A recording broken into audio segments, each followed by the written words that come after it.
I asked 5 different AIs to clone the Momofuku pork bun, and not one of them mentioned David Chang. Not the cookbook, not the restaurant. They wrote it like they invented the dish. And get this, the recipe wasn't even wrong. It was about 70% right, close enough to taste familiar, just off enough to miss the one move that makes it the bun.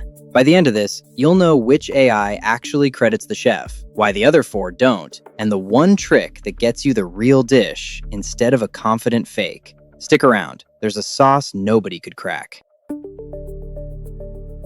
Here's the setup. 5 tools got the exact same challenge: ChatGPT, Gemini, Perplexity, Claude, and our own recipe. 10 dishes, ranging from easy to nearly unbreakable. Barbacoa from Chipotle, those avocado egg rolls at Cheesecake Factory, In-N-Out's animal-style spread, and the final boss, Raising Cane sauce, guarded like a state secret. The ask was one line: rebuild this dish for a home kitchen, and name the chef behind it if there is one. Sounds easy. The answers said otherwise.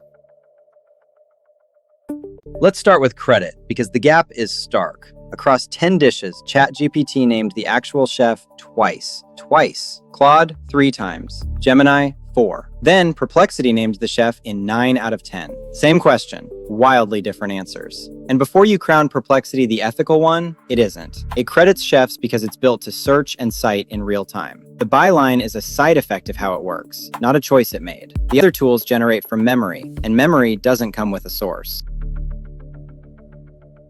So why does ChatGPT hand you a Momofuku bun with no Momofuku? It's not lying on purpose. It learned from a mountain of recipe blogs, and those blogs almost never name the chef who started the dish. They just post a version. The model soaked up the habit and repeats it. There's no little flag inside that says, name the source. Ask it straight. Who invented this? And it'll usually tell you. It just never volunteers. The credit gets deleted quietly, one recipe at a time.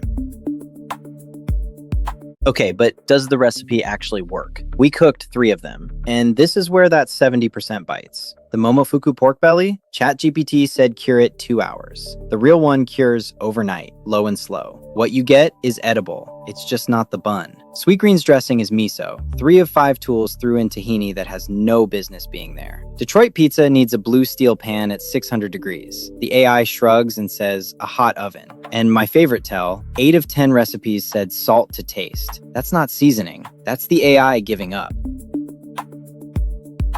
Now zoom out, because this is bigger than one bad bun. When AI blends a dish, it can stitch the wrong parts together. Bloggers call them Frankenstein recipes. One request for preserved rhubarb came back with jam steps welded onto canning instructions, a combo that's genuinely unsafe. And every dish that gets flattened this way erases the person who made it. One chef watched an AI site steal the top search spot for a recipe she wrote. Her name gone. Her traffic gone. That's why, back in March, Britannica and Merriam-Webster sued OpenAI, and Google quietly rebuilt its recipe results to link back to real creators. The credit fight is officially on.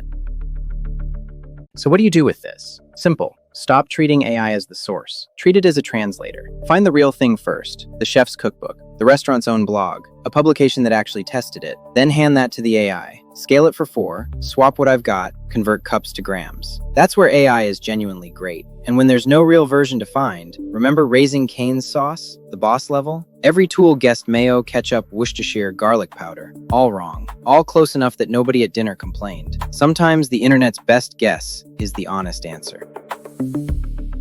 Here's where I'll be honest. Recipy isn't the best tool for pure copycat guessing. ChatGPT tweaks better. Perplexity finds the source better. And we'll say so. Where Recipy earns its keep is everything after you've got a recipe. Knowing what's in your pantry, scaling it, turning it into a shopping list that lands in your cart, and remembering which version you actually cooked. We use AI too, but it's grounded in real, tested recipes. And when a recipe is AI generated, we label it right on the card. No fake author, no pretending. Because other apps just run on your phone. Recipy runs your kitchen. If this changed how you'll ask an AI for a recipe, subscribe. Because next time, I've got the real data on what AI is doing to food blogs. Who gets cited, who gets erased, and by how much. Try it yourself at recipyapp.com.